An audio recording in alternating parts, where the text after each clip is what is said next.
আল্লাহ কয়, আমি আল্লাহ তোর মায়ের ভিতরে তোর জন্য এমন ভাবে রেডি করে দিলাম, এরপরেও তুই কেন আমারে ভুইলা, এরপরেও কেন তুই আমার ইবাদত ছাড়িয়া, এরপরেও কেন তুই শিরকি গুনাহের মধ্যে বান্দা তুই লিপ্ত হয়ে যাও। আল্লাহ কয়, তুই কি আমার দরবারে আসবি না? আমি আল্লাহর সামনে কি বান্দা তুই দাঁড়াবি না? ও বান্দা, তুই ছিলি মৃত, আমি আল্লাহ ওই থেকে তোরে আমি আল্লাহ জীবিত করলাম রে বান্দা। আবার জীবিত হওয়া থেকে আবার 70-80 বছর জিন্দেগির পরে আবার সুম্মা ইউমিতুকুম সুম্মা ইউহয়িকুম, শুধুমাত্র মরণ হলেই যে শেষ হয়ে গেল এমন না, বরং আখিরাতের সময়টা তখন থেকে শুরু হয়ে গেল। আখিরাতের প্রথম মঞ্জিল হলো কবর, ওখান থেকে শুরু। ওই বারজাকের জীবন থেকে শুরু হবে। হাসরের ময়দানে আমার মাওলার সামনে দাঁড়ানো লাগবে কি লাগবে না? আল্লাহ পাক ওই মায়ের গর্ভের মাধ্যমে আপনারে কেমনে বানাইলেন? শুরুতে আমার মাওলা আদম আলাইহিস সালাতু ওয়াস সালাম রে কেমনে বানালেন? দুনিয়াতে এমন কোন বিজ্ঞানী আছে রে যেই বিজ্ঞানী বলতে পারে আমি দুনিয়াতে একটা হুবহু মানুষের মতো আমি নিজে বানাইব? পারবে না। জনৈক বিজ্ঞানী টানা 15 বছর লাগায় চেষ্টা করলো, কেমনে সে মানব সৃষ্টির অস্তিত্ব নিয়ে ঘাটাঘাটি করলো, রহস্য কেমনে একটা মানুষ আমার আল্লাহ কেমনে বানাইলো, শুধু চিন্তা করতে লাগলো। এমনকি সে বুঝতে পারলো একটা মাটির মাধ্যমেই তো মানুষের তৈরি। প্রথমত জীবের দেহের এককের কথা বের করলো, প্লুটোপ্লাজম, আদি প্রাণ সত্তা, যেটাকে যার ভিতরে রাসায়নিক মাটির যত উপাদান আছে সব উপাদানগুলো নিহিত আছে। আগে বের করলো প্লুটোপ্লাজম, এরপরে বের করলো জীবন বীজের ভিতরে কি কি আছে। ওই জীবন বীজের ভিতরে যা যা আছে সব এক এক করে বের করে নিল। জীবন বীজে সবচেয়ে বেশি যেই পরিমাণে উপাদানগুলো পাওয়া যায়, 1 নম্বরে অক্সিজেন, 2 নম্বরে নাইট্রোজেন, 3 নম্বরে কার্বন, 4 নম্বরে হাইড্রোজেন। এমন কোনো মানুষ নাই যেই মানুষের ভিতরে উপাদানগুলো নাই। আল্লাহ পাক প্রত্যেকটা জীবন বীজের ভিতরে অনেক পরিমাণে উপাদানগুলো দিয়া দিলেন বান্দারে। শুধু তাই না, ওই বিজ্ঞানী বের করলো যে আমার মানুষ বানানোই লাগবে। একটা মানুষ কেমনে তৈরি করা লাগে এটা আমি তৈরি করে বানাইয়াই ছাড়বো। এরপর 2 নম্বরে বের করলো একটা জীবন বীজের ভিতরে সমানভাবে যে 8টা উপাদান পাওয়া যায়, সেই 8টা উপাদান খুঁজে খুঁজে বের করলো। Magnesium, potassium, sodium, calcium, phosphorus, sulphur, iron আর ক্লোরিন। এই 8টা উপাদান সম পরিমাণে প্রত্যেকটা মানব বীজের মধ্যে পাওয়া যায়, প্রত্যেকটা জীবন বীজের ভিতরে পাওয়া যায়। ওই বিজ্ঞানী সব উপাদানগুলো একসাথে করে নিয়ে এরপরে চিন্তা ভাবনা করলো একটা মানুষ আমার বানানো লাগবে। তার মনের ভিতরে একটা চাহিদা, একটা মানুষ কেমনে তৈরি করা লাগে। আমি মাটির সমস্ত রাসায়নিক উপাদানগুলো একসাথে করে একটা মানুষ বানাবো। 1 বছর না, 2 বছর না, 3 বছর না রে বাবা, টানা 15 বছর লাগায়া চেষ্টা করার পরেও তার চেষ্টাটা নষ্ট হয়ে গেল। এরপরে বলতে বাধ্য হলো এই দুনিয়ার কোনো ব্যক্তি একটা মানুষ বানাইতে পারবে না, একজনই বানাইতে পারে, চিল্লায়া বলো তার নাম। ইয়া ইলাহি তো মেরা খালিক হ্যায়, ইয়া ইলাহি তো মেরা মালিক হ্যায়। দুনিয়ার কোন মানুষের দ্বারা মানুষ বানানো সম্ভব না, আল্লাহই বানাইতে পারে। আল্লাহ বানাইতে পারে। আবার সূরত তো আমার আল্লাহ পাক দিয়া দিলেন, এই ব্যাপারে আল্লাহ পাক জানায়া দিলেন বান্দা সূরত তো আমি আল্লাহ দিতে পারি, কারণ আমি আল্লাহর একটা সিফতি নাম আছে রে বান্দা, মুসাউবির। আমি আল্লাহ এমন রূপ, আমি আল্লাহ আকৃতি দিয়া দিতে পারি। তোমার মায়ের গর্ভের ভিতরে এক এক করে তোমাকে যে আকৃতি দিয়া দিলাম, হাত কয়টা দেওয়া লাগবে, পাও কয়টা দেওয়া লাগবে, নাকের ছিদ্র কয়টা দেওয়া লাগবে, তোমার চক্ষু কয়টা দেওয়া লাগবে, তোমার কলিজা কয়টা দেওয়া লাগবে, কোন জায়গায় দেওয়া লাগবে, তোমার কিডনি কোথায় হবে, এই ব্যাপারে আমি আল্লাহই তো এটার আকৃতি দানকারী। এমন কোন দুনিয়ার কোন ব্যক্তিকে আমি আল্লাহ বলি নাই give me a good advice. একটা মানুষ বানানোর ব্যাপারে আমার একটা অ্যাডভাইস দাও, একটা উপদেশ দিয়া দাও। এরপরে তোমার উপদেশ লইয়া একটা মানুষ আমি আল্লাহ বানাবো। আল্লাহর কারো কাছ থেকে অ্যাডভাইস নেওয়া লাগে না রে বাবা, কারো কাছ থেকে উপদেশ দেওয়া লাগে না।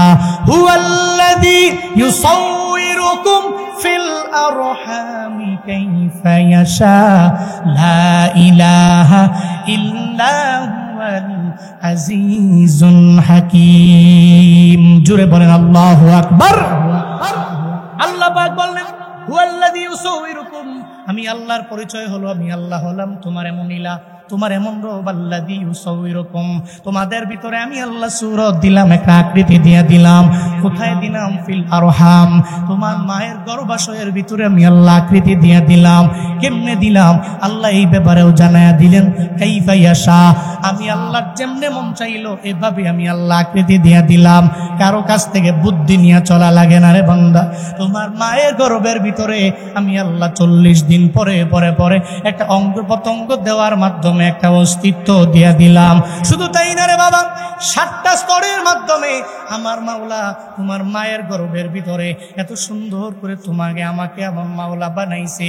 আল্লাহ ওই ব্যাপারেও জানিয়ে দিয়েছে কোরআনে, ইয়াখলুকুকুম ফি বুতুনি উম্মাহাতিকুম খালকাম মিন বাদি খালকিন ফি যুলুমাতিন সালাস। আল্লাহ পাক বলছেন ইয়াখলুকুকুম ফি বুতুনি উম্মাহাতিকুম, তোমাদের মায়ের গর্ভের ভিতরে, তোমাদের মায়ের পেটের ভিতরে আমি আল্লাহ তোমাকে সৃষ্টি করলাম। খলকম মিন বাদি খলকিন ফি যুলুমাতিন সালাস, একটা না দুইটা না তিনটা আমি আল্লাহ অন্ধকারাচ্ছন্ন আবৃতের ভিতরে, ওই জায়গার ভিতরে আমি আল্লাহ তোমাকে সৃষ্টি করলাম। কত সুন্দর করে বানাইছি বান্দা, এটার ব্যাপারে আমি আল্লাহ সূরা আত-তিনের মধ্যে জানাইলাম, ওয়াত-তিনি ওয়াজ-যাইতুনি ওয়াত-তুরি সিনিনা ওয়া হাদাল বালাদিল আমিন লাকাদ খালাকনাল ইনসানা ফি আহসানি তাকওয়িম। জোরে বলেন আল্লাহু আকবার। আল্লাহ পাক বললেন সূরা আত-তিনে পড়েন, ওই সূরা আত-তিনে 3টা আয়াতের মধ্যে আল্লাহ পাক 4টা কসম খায়া জানায়া দিলেন বান্দারে। 1 নম্বরে 3-এর কসম, 2 নম্বরে জাইতুনের কসম, 3 নম্বরে আমার মাওলা কসম কাটলেন সিনাই পর্বতের কসম মিশরের। 4 নম্বরে 3 নম্বর আয়াতের মধ্যে আমার মাওলা 4 নম্বরে কসম কাটলেন পবিত্র নগরী মক্কা নগরী কসম কাইটা বান্দা তোমার ব্যাপারে জানায়া দিলেন, আমার ব্যাপারে জানায়া দিলেন। একটা মানুষ যে আমি আল্লাহ বানাইলাম, এত সুন্দর অবয়ব দিয়া বানাইলাম, এই সুন্দর অবয়ব দিয়ে আমি আল্লাহ উট বানাই নাই, এই সুন্দর অবয়ব দিয়ে আমি আল্লাহ ঘোড়া বানাই নাই, এই সুন্দর অবয়ব দিয়ে আমি আল্লাহ দুনিয়ার কোনো ভেড়া বকরি বানাই নাই, এই সুন্দর অবয়ব দিয়ে মাছ বানাই নাই, এই সুন্দর অবয়ব দিয়ে দুনিয়ার কোনো মাখলুককে আমি আল্লাহ বানাই নাই। বান্দারে ওরে এত সুন্দর অবয়ব দিয়ে বানাইছি, অন্য কোনো মাখলুক এত সুন্দর করে বানাই নাই। সুবহানাল্লাহ। আচ্ছা মানুষ বলো দেখি রাত্র কেন কালো, সূর্য বলো কোথা হতে পাইলো এত আলো, ফুলগুলো নানান রকম কেমন করে হয়, পাতাগুলো সবুজ বটে ফুলের মতন নয়, দুধ কেন এত সাদা মরিচি কেন ঝাল, আমগুলো পাকলে বলো কেমনে হয় তালাল, ডিমগুলো একই রকম পার্থক্য নয় মোটে, তবে সাদা কালো বাচ্চাগুলো কেমন করে ফুটে, আমরা সবাই বাস করি পৃথিবীর অঙ্গে, হাতের লিখা মুখের চেহারা মিলে না কারো সঙ্গে, আর মিলে না কলমে সুই বুড়ি আঙ্গুলের টিপ, প্রমাণ হলো মহান আল্লাহ আছেন একজন ঠিক। ফাইজা কুদিয়াতিস সালাহ ফানতাশিরু ফিল আরদি ওয়াবতাগু মিন ফাদলিল্লাহ। আল্লাহ পাক জানায়া দিলেন বান্দা তোমার নামাজ যখন শেষ হয়ে গেল আর মসজিদে বসে থাকার কোনো প্রয়োজন নেই, মসজিদ থেকে তুমি বের হয়ে যাও, এরপরে তোমার কাজের জন্য তুমি যাও। এই রিক্সাওয়ালা তুমি রিক্সা চালানোর জন্য রিক্সা নিয়ে বের হও, এই সিএনজি ড্রাইভার তুমি সিএনজি চালার জন্য বের হয়ে যাও, এই ভ্যানের ড্রাইভার এরপরে নামাজ শেষ হয়ে গেলে তুমি বের হয়ে যাও, এই দোকানওয়ালা যখন জোহরের নামাজ শেষ হয়ে গেল, এরপরে শেষ করে তুমি খাবার দাবার খায় আগে কাজের মধ্যে দৌড়াও। এরপরে যখন আজান শুরু হয়ে যাবে, তোমার আজান তোমার কাছে বড় হবে, আল্লাহ তোমার কাছে বড়। তোমার দোকান তোমার কাছে বড় হতে পারে না, তোমার সিএনজি ড্রাইভ করাটা তোমার দরবারে বড় হতে পারে না, কশ্চিন কেলেও তোমার ভ্যান চালানো তোমার কাছে বড় হতে পারে না, তোমার বাইক চালানো আমার আল্লাহর চাইতেও বড় হতে পারে পারে নাকি? যখন মুয়াজ্জিন বলল হাইয়া আলাস সালাহ, এই মুমিন নামাজের দিকে আসো, যখনই বলল তখন তুমি তোমার কাজটাকে বন্ধ করে দাও, এরপরে তুমি নামাজে যাও। এর মানে 1 নম্বরে আল্লাহ পাকে শুকর আদায় হবে, 1 নম্বরে রবে শুকর আদায় হবে। 2 নম্বরে আল্লাহর শুকর যখন শেষ হয়ে গেছে, ইবাদত যখন শেষ হয়ে গেল, এরপরে 2 নম্বরে তুমি তোমার মা বাবার খেদমত করে নাও। ঘোষণা আমার না, ঘোষণা কার? আল্লাহ পাক বলেন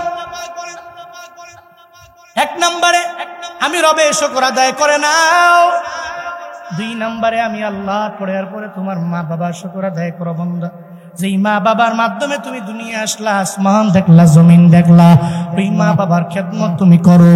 আল্লাহ বলে নাই 1 নম্বরে আমি আল্লাহ শুকর আদায় হবে, 2 নম্বরে মা বাবার শুকর আদায় হবে। 1 নম্বরে আমি রবের শুকর আদায় করে নাও। যে আল্লাহ হলেন সরাসরি তোমার মালিক, সরাসরি তোমার খালিক, ওই আল্লাহ শুকর 1 নম্বরে আদায় করবা। কেন তুমি আদায় করবা না? আমি আল্লাহ তো বড্ড মায়া করে তোমাকে বড় মায়া করে দুনিয়াতে বানাইলাম। সমস্ত ফেরেশতারা, সমস্ত জিনেরা আমি আল্লাহকে মানা করলো, আল্লাহ গো দুনিয়াতে মানুষ বানানোর দরকার নাই, আপনার খলিফা বানানোর দরকার নাই, প্রতিনিধি দুনিয়াতে পাঠানোর ব্যাপারে কোনো প্রয়োজন নাই গো আল্লাহ। আতাজআলু ফিহা মান ইউফসিদু ফিহা ওয়া ইয়াসফিকুদ দিমা ওয়া নাহনু নুসাব্বিহু বিহামদিকা ওয়া নুকদ্দিসু লাক ক্বালা ইন্নী আ'লামু মা লা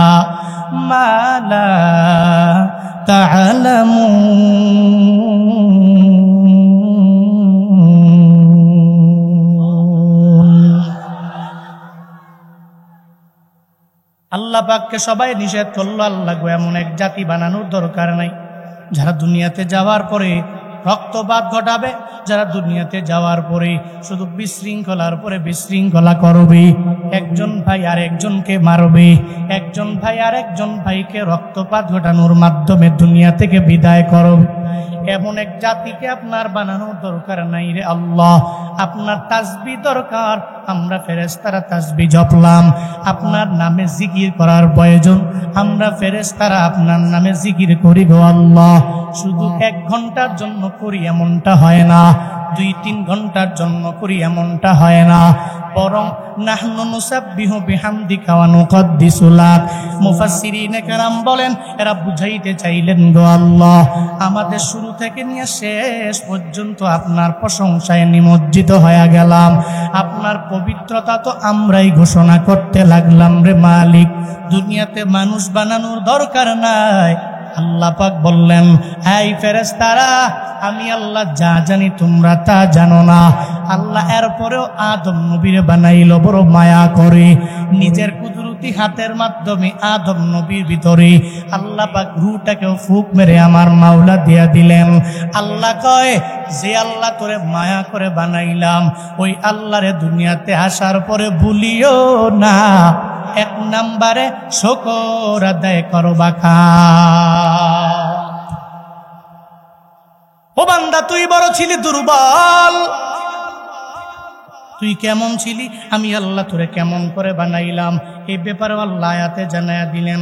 কাইফা তাকফুরুনা বিল্লাহ ওয়া কুনতুম আমওয়াতান ফাআহিয়াকুম সুম্মা ইউমীতুকুম সুম্মা ইউহয়ীকুম সুম্মা ইলাইহি তুরজাউন।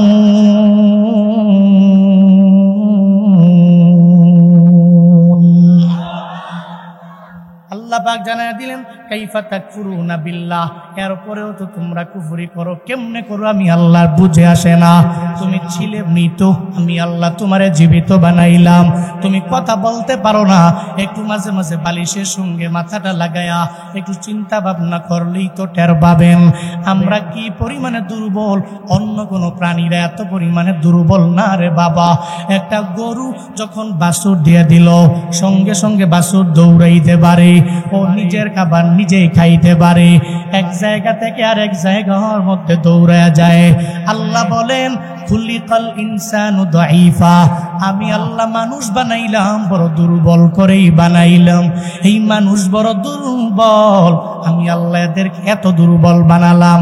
একটু ভাবেন না আপনি কি ছিলেন, আমার মাওলা কি বানাইলেন। যখন মায়ের গর্ভ থেকে বের হয়ে আসলেন দুনিয়ায়, আপনি মারেও বলতে পারেন না মারে তুমি আমারে খাবার দাও। শুধুমাত্র ওয়া ওয়া ছাড়া কোনো আওয়াজ আপনার জবান দিয়া বের করতে পারেন না। মারেও বলতে পারেন না মা সকাল বেলার খাবার লাগবে তুমি আমায় দাও। এরপরে পেটে ক্ষুধা লাগলে বলা যায় না ও মারে দুপুরে খাবার লাগবে আমায় দাও। রাতেও ক্ষুধা লাগলে মারে বলা যায় না ও মা আমার পেটের মধ্যে ক্ষুধা লাগছে আমারে খাবার দাও। আল্লাহ পাক কি মায়া করে তোমার মায়ের স্তনের মধ্যে আল্লাহ দুধের ব্যবস্থা করে রাখলেন রে বান্দা। তুমি তোমার মায়ের ওই স্তন থেকে দুগ্ধ পান করে নিজের জীবনটাকে বাঁচাইতে পারবা, আমার আল্লাহই তো ব্যবস্থা করলো। শুধু তাই না রে বাবা, ওই মায়ের অন্তরে আমার মাওলা এমন একটা রাডার তোমার আমার জন্য আল্লাহ ফিট করে দিল। তোমার মায়ের সামনে তোমার বাবা একসাথে ঘুমানো, তুমিও পাশে ঘুমানো, হঠাৎ করে তুমি ওয়াও ওয়াও করে চিৎকার মারলা, সঙ্গে সঙ্গে তোমার বাবায় জানায় দিল স্ত্রী আমার সন্তান ওয়াও ওয়াও করে কেন কান্না করে, আমি বিরক্ত হচ্ছি। সঙ্গে সঙ্গে মায়ে বলে দিতে পারে এখন সন্তানটা কেন চিল্লায়, কি প্রয়োজনে চিল্লায়, সঙ্গে সঙ্গে ওই প্রয়োজনটা মিটায়া দেয়। এরপরে একটু পরে আবার তুমি ওয়াও ওয়াও করে চিৎকার মারলা, এরপরেও তোমার বাবায় জানায় দেয় বিবি আমার এখন সে কিসের জন্য কান্না করে। আল্লাহ পাক তোমার মায়ের ভিতরে এমন একটা রাডার ফিট করে দিল, মা অটোমেটিক বুঝতে পারে। এবার মা জানায়া দিল এখন সে খাওয়ার কান্না করে না, বরং ওয়াশরুমের কান্না করে। একটু পরে আবার যখন চিৎকার মারে, আবার তোমার বাবায় পাশে থেকে বিবিরে জানায়া দেয়, মানে তোমার মায়েরে জানায়া দেয় ও বিবি আমার এখন কেন ওয়াও ওয়াও করে কান্না করে। বলে এখন বুঝতে পারছি এখন কান্না করার মানেটা কি আর বুঝার বাকি নাই। এখন কান্না করে তার চোখের মধ্যে বড় ঘুম চলে আসছে। বড় ইসরাইলের একজন আবেদ, নাম ছিল জুরাইস। কি নাম? সবাই বলেন না কি নাম? নাম ছিল জুরাইস। জুরাইস বড় আবেদ, পাহাড়ের চূড়ায় দাঁড়িয়ে আল্লাহকে স্মরণ করে বেশি। মনে রাখবেন যারা আবেদ, যদিও ভিতরে ইলম কালাম নাই, কিন্তু আল্লাহকে মানে বেশি, আল্লাহকে বিশ্বাস করে বেশি। পাহাড়ের চূড়ায় দাঁড়িয়ে ইবাদতে মশগুল হয়ে গেল, তাহাজ্জুদ গুজার ব্যক্তি। মনে রাখবেন এই পৃথিবীতে কোনো ব্যক্তি যদি ওলি হতে চায়, আল্লাহ পাকের বন্ধু যদি হতে চায়, তাহলে তাহাজ্জুদের কোনো বিকল্প নাই। তাহাজ্জুদ অবশ্যই পড়তে হবে। ওমিনাল লাইল ফাতাহাজ্জাদ বিহি নাফিলাতান লাক আসা আইয়াবআসাকা রাব্বুকা মাকামাম মাহমুদা।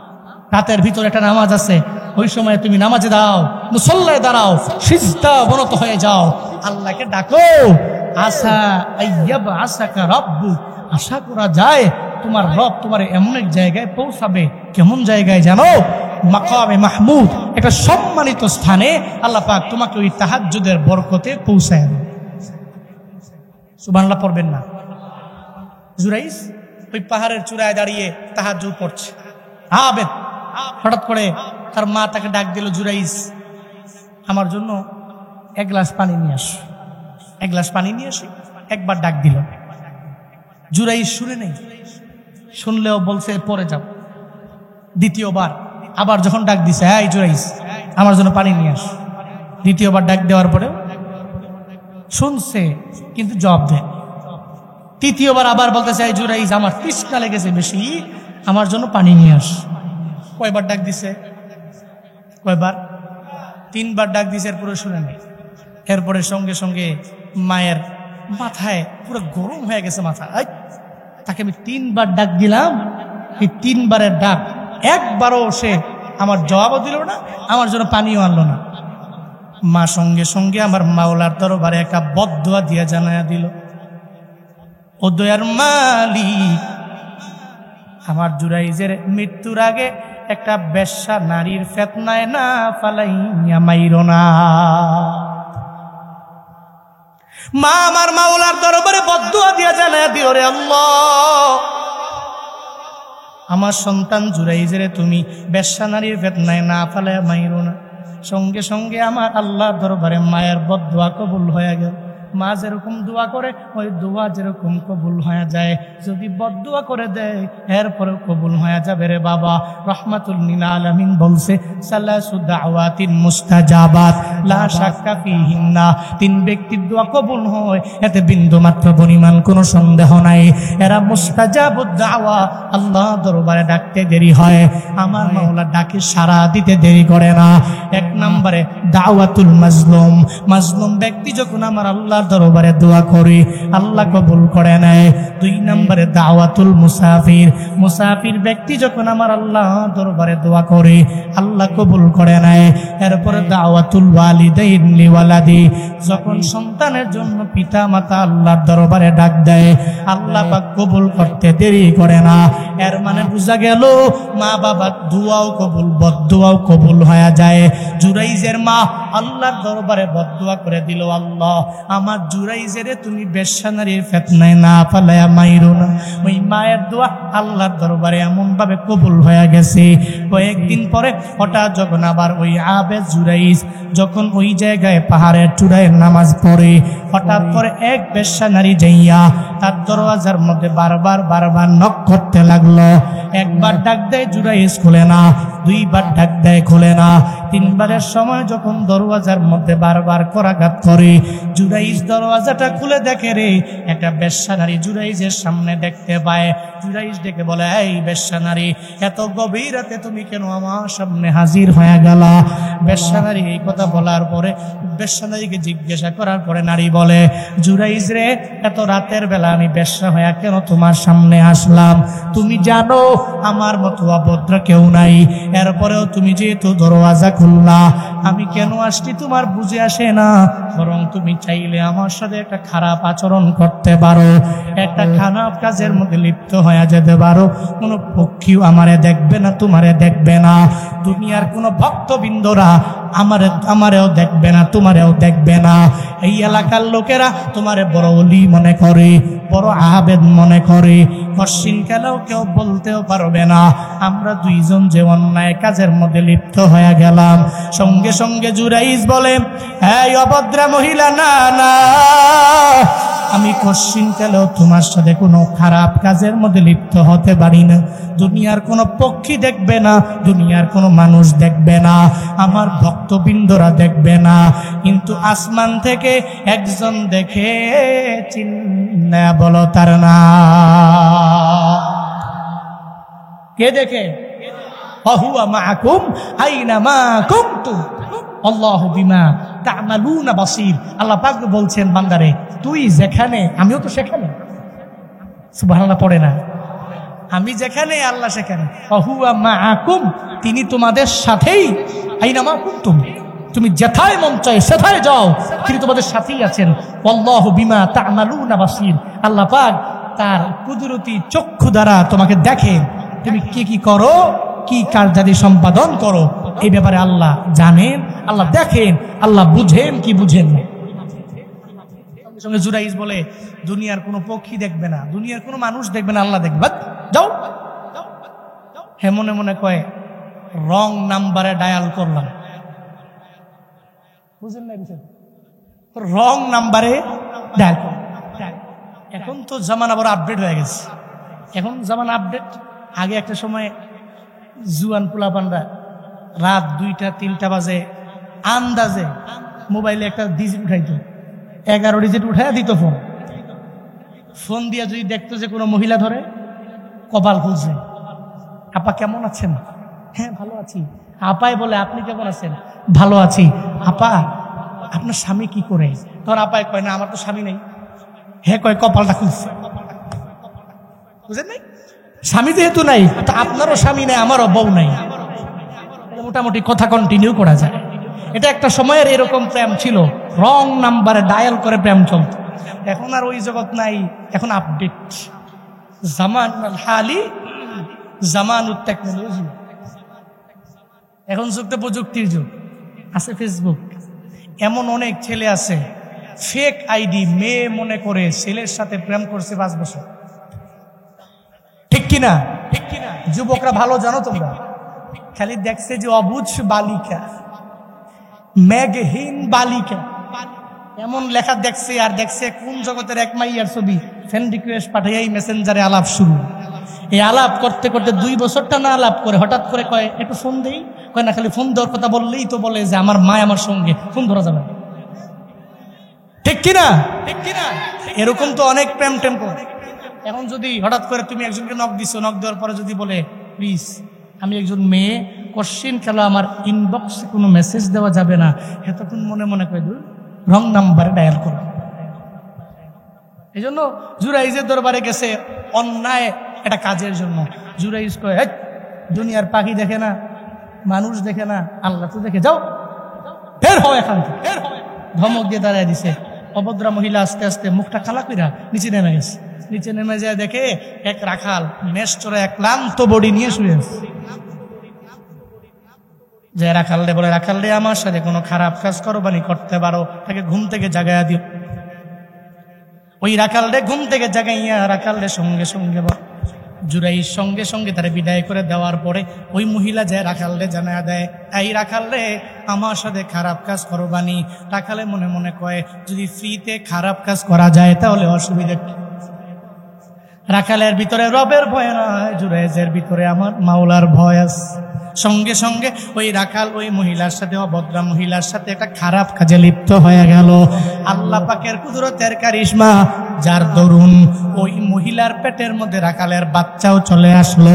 টানা 6 মাস যখন বেপার হয়ে গেল, 6 মাস পার হয়ে যাওয়ার পরে এবার ওই মহিলার পেটটা কি বড় হয়েছে কি হয় নাই? হয়েছে কি হয় নাই?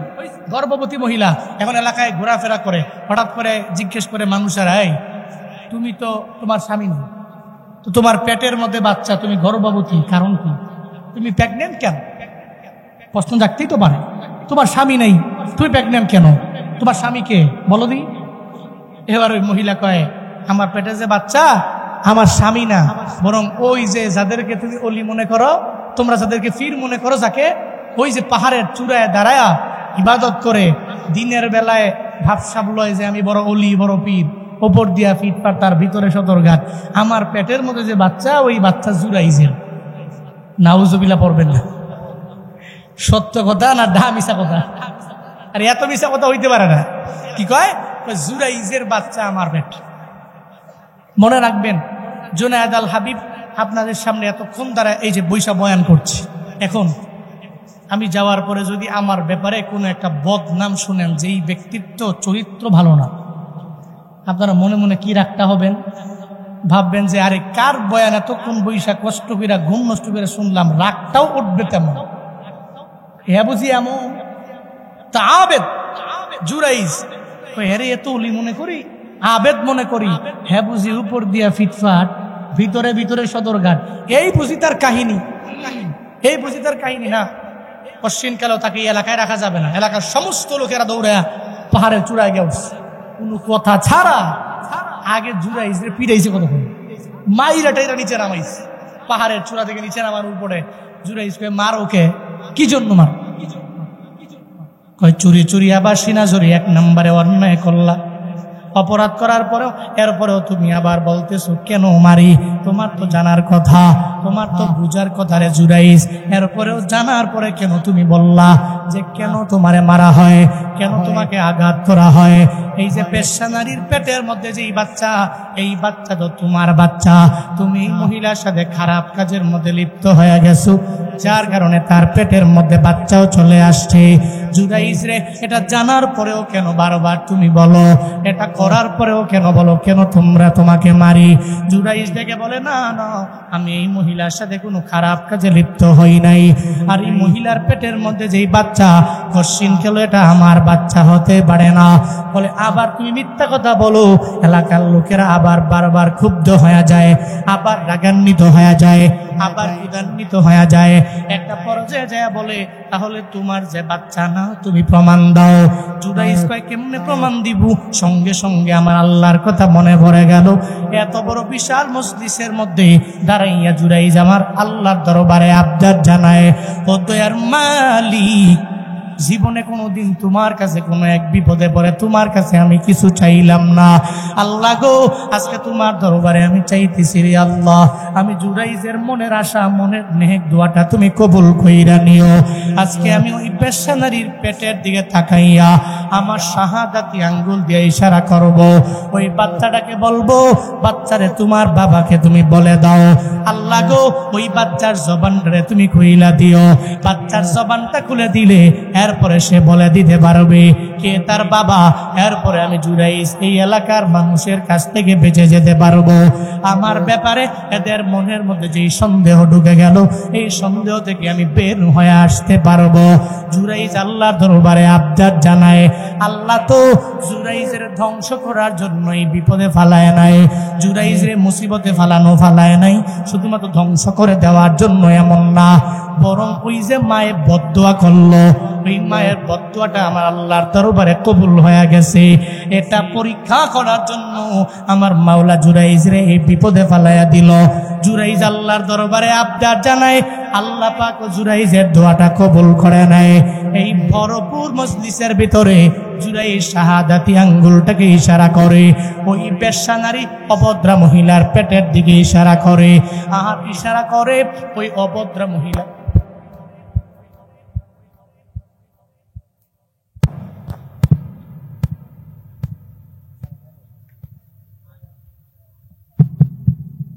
শাহাদাতি আঙ্গুল লইয়া যখন ওই অভদ্র মহিলার পেটের দিকে যখন ইশারা করে, আর আল্লাহর হুকুমের যখন তাকে বলে, এই ছোট বাচ্চা, তোমার মায়ের গর্ভের ভিতরে তুমি তো কথা বলতে পারো না, এটাই স্বাভাবিক ব্যাপার, তবে আল্লাহর হুকুমে তুমি তোমার জবানটা খুইলা বলে দাও তোমার বাবাকে। সঙ্গে সঙ্গে আল্লাহর হুকুম জারি হয়ে গেল। ওই গর্ভবতী মহিলার, ওই অভদ্রা মহিলার পেটের বাচ্চার জবান আমার মাওলা খুলে সঙ্গে সঙ্গে জানায়া দিল। ওই ছোট্ট বাচ্চা মজলিসের সমস্ত ব্যক্তিকে বলল, ও মজলিসের ব্যক্তিরা, এই জুরাইজ আমার বাবা না, ওই যে রাখালরে দেখা যায়, ওই রাখাল হলো আমার বাবা। জুরাইজ আমার বাবা না, বাবা হচ্ছে রাখাল, সে আমার বাবা, রিয়েল ফাদার জুরাইজ নয়। এলাকার লোকেরা আত্মসমর্পণ করলো, জুরাইজ ভুল হয়ে গেছে, বুঝতে পারি নাই। মাইর টাইর দিয়া আমকে এলাকায় বলে মাইরা টাইরা জিজ্ঞেস করে কোন জায়গাটা ব্যথা করে, নবাবপুরের ডাক্তারাই না চিকিৎসা করে। মারছে তো মারছে, বিষয়টা কেমন হয়ে গেল।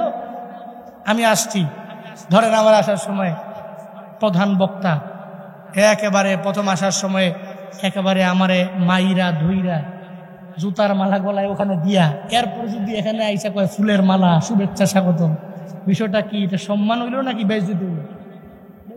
এর মাইরা মুইরা এরপরে কয় জুরাইজ আত্মসমর্পণ করলাম, ভুল হয়ে গেছে। তবে এটা বলা আমার মাকসাদ নয়। মাকসাদ কি? নবীর বুখারীর এই বর্ণনা দ্বারা প্রত্যেকটা উম্মতের শিক্ষা কি জানো? উম্মত কশিন কালেও আব্বা আম্মার সাথে বেয়াদবিমূলক কোনো আচরণ করবে না। কারণ যদি করে, একবার যদি এই বদদোয়া লেগে যায়, চিরজীবন অটোমেটিক ধ্বংস হয়ে যাবে। এজন্য নিয়ত করেন না, আজকে থেকে নিয়ত করেন, হুজুর এই জীবনে কোনোদিন আব্বা আম্মার সাথে বেয়াদবি করব, এর সাথে ভালো আচরণ করব, এটা দোয়া নিয়ে অগ্রগামী হবে। আল্লাহ পাক সে তৌফিক আমাদের সবাইকে দান করেন। সকলেই পড়ি আমিন। আর একটু জোরে পড়ে না আমিন, আর একটু আওয়াজ করে পড়ে না আমিন।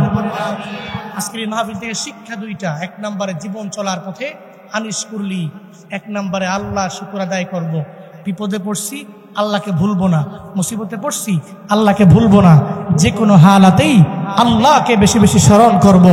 এরপরে আল্লাহর পরে আল্লাহর ইবাদতের পরে মা বাবার খেদমত করব। আল্লাহ আমাদের সবাইকে এই দুইটা কথার উপরে, আমি বক্তাকে আগে আমল করার, এরপর সবাইকে আমল করার তৌফিক দান করেন। আস্তাগফিরুল্লাহ রাব্বি মিন কুল্লি যামবি ওয়া আতুবু ইলাইহি লা হাওলা ওয়ালা কুওয়াতা ইল্লা বিল্লাহিল আলিয়্যিল আযীম। আস্তাগফিরুল্লাহ রাব্বি মিন কুল্লি যামবি ওয়া আতুবু ইলাইহি লা হাওলা ওয়ালা কুওয়াতা ইল্লা বিল্লাহিল আলিয়্যিল আযীম।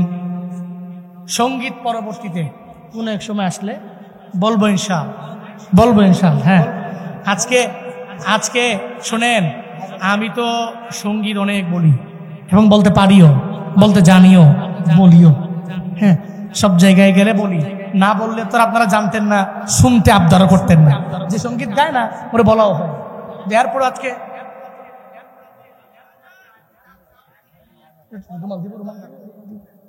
জি জি শুনেন, একটা শর্তে একটা সঙ্গীত গাইব।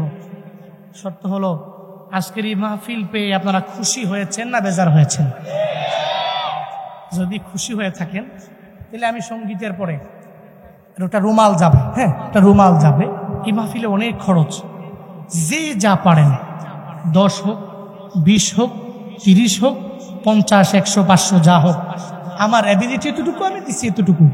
একেবারে কেউ নীল ফিরবেন না, এমটি হাতে ফিরবেন না, খালি হাতে যাতে ফিরাইয়া দিচ্ছেন এমন যাতে না হয়। এটা পারবেন তো? হ্যাঁ, এটা পারবেন তো? নাকি রাগ করবেন আপনারা? পারবেন তো ইনশাআল্লাহ? তাহলে আমার সাথে মিলায়া আমরা একটা সঙ্গীত সবাই মিলে পরিবেশন করি নাকি ইনশাআল্লাহ। মনে বড় আশা ছিল যাব মদিনায়, মনে বড় আশা ছিল যাব মদিনায়। সবাই একটু বলেন না, মনে বড় আশা ছিল। সালাম আমি করব গিয়ে, সালাম আমি করব গিয়ে নবীর রওজায়। মনে বড় আশা ছিল, মনে বড় আশা ছিল যাব মদিনায়, মনে বড় যাব মদিনায়।